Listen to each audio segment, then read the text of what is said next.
Hey, so I'm just popping on today to have a little conversation with you guys about FI users and the fantasies that we get ourselves wrapped into. So if you use FI, meaning if you are an ENFP, INFP, ISFP, or ESFP, and then to a lesser extent all of the TJ types, but today I'm going to focus on ENFPs and INFPs, you probably already know what I'm talking about. So you get this kind of alternate life that you're living in your head where you have all these things that you don't have in the real world, and then you can have this struggle between how much of that fantasy you're able to bring into the real world and how disappointed you get when you aren't able to bring it all into the real world, sometimes because those fantasies require other people's participation and those people don't know about the fantasies because you never communicated them. And this is probably one of the single biggest problems that I see happening for ENFPs and INFPs. And the reason I focus on ENFPs and INFPs here, besides the fact that those are the types I work with the Soul Bootcamp programs, is because we do have an SE blind spot that ISFPs and ESFPs don't have. So ESFPs and ISFPs use extroverted sensing, which means that when they have a fantasy, they're more likely to go out into the world and try to act on it and kind of make it happen. And then they got a lot of feedback, right? So they kind of quickly figure out, like, this is realistic, this is not realistic. I maybe want this person to feel this way, but I asked them how they feel and they were like, nah, not like that. So they're kind of dealing in real time with their fantasies, whereas ENFPs and INFPs, being a step removed from reality because extroverted intuition is not as engaged with its external environment as SE is. It's a little bit more speculative than it is action-oriented. We can often stew in the same fantasies for years and not ever properly either act on them, or we can act on them badly. So basically we can have this very elaborate plan for how we want things to go in our heads that we don't really fact check, we don't reality test, we don't check in with other people and be like, hey, are you cool with things happening this way, the way that I want them to go in my head? And then we get very, very disillusioned when things don't go the way that we had planned for them to go internally. And I think that that often creates this dichotomy for NFPs where we feel like we have one of two options when we start becoming aware of a fantasy that we have. So let's say you are starting to fantasize about a new person. So you're having this life in your head where you're with this new person and like kind of all your problems are solved and all of these things you used to feel about yourself you don't feel anymore because this person and you are finally together and you feel so validated and everything in your life is going great.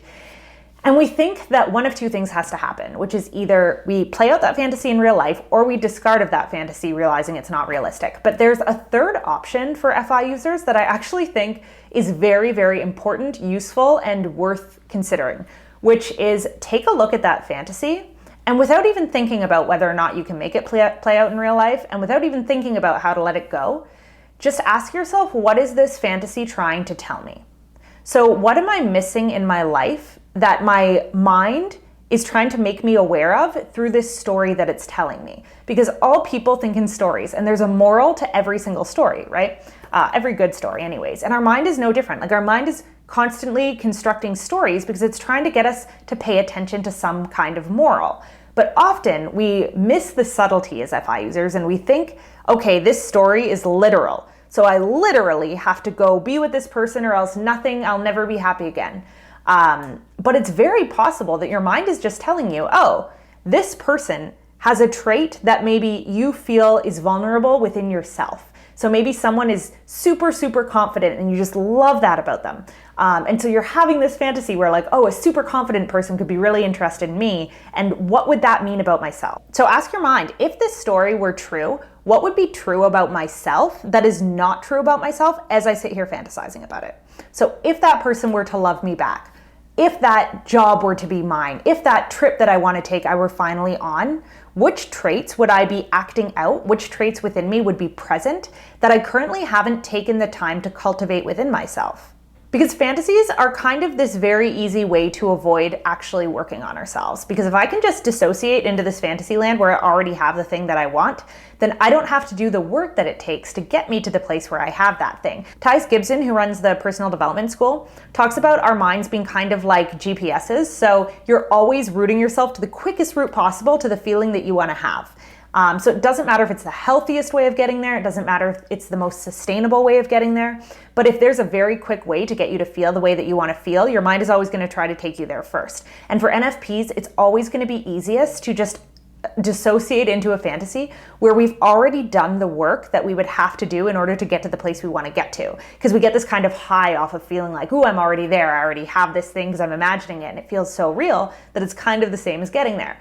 But that doesn't discount the actual work of traveling in that direction, doing the self-work, gaining the skills to feel confident in ourselves, and to feel like we're actually pursuing a path we want to pursue in life.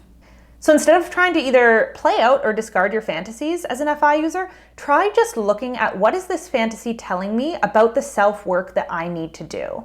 So I have a lot of fantasies about getting a six-pack and like revealing my six-pack and going to the beach, and everyone who's ever rejected me in any form is there and they're so jealous of me. What is that fantasy telling me? That fantasy is telling me I have feelings of inadequacy in certain areas. It's telling me maybe there's a sense of personal discipline that I'm noticing I don't have. I don't have the discipline to do 100 crunches every day. I never have. I've never cultivated that. But maybe it's time for me to start becoming the kind of person who's a little bit more disciplined, because I'm coveting that trait so heavily that I'm fantasizing constantly about it. But if I were to take this fantasy and go, okay, I will be happy once I have a six-pack, I'm gonna get my six-pack and be very, very disillusioned when it didn't fix my whole life.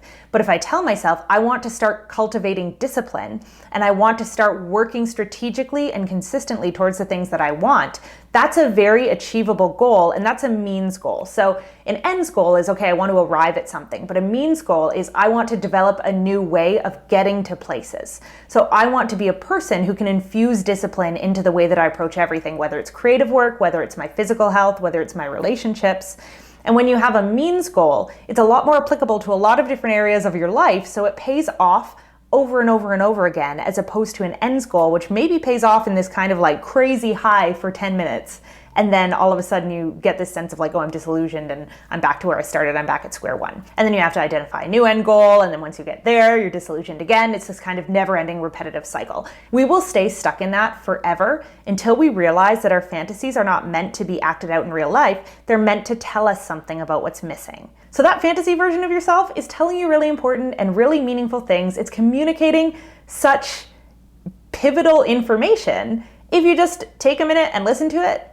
And don't take it too literally, but just look at your fantasies as, who is this person I'm fantasizing about? Who are you in the fantasy? Not who's this other person that you're fantasizing about, like marrying. Who are you in the fantasy? What's different? Where are the discrepancies? And what do you need to do in order to start bridging those discrepancies, making them smaller and smaller and smaller until you're actually living as the kind of person that you would usually just fantasize about? Don't discount the power of those fantasies as FI users, because they are such good indications of the work that you are becoming ready to do, because you're working with what's real and what's actually going on with you. And as FI users, that is the pinnacle of self-awareness, and it's the brilliance of this function.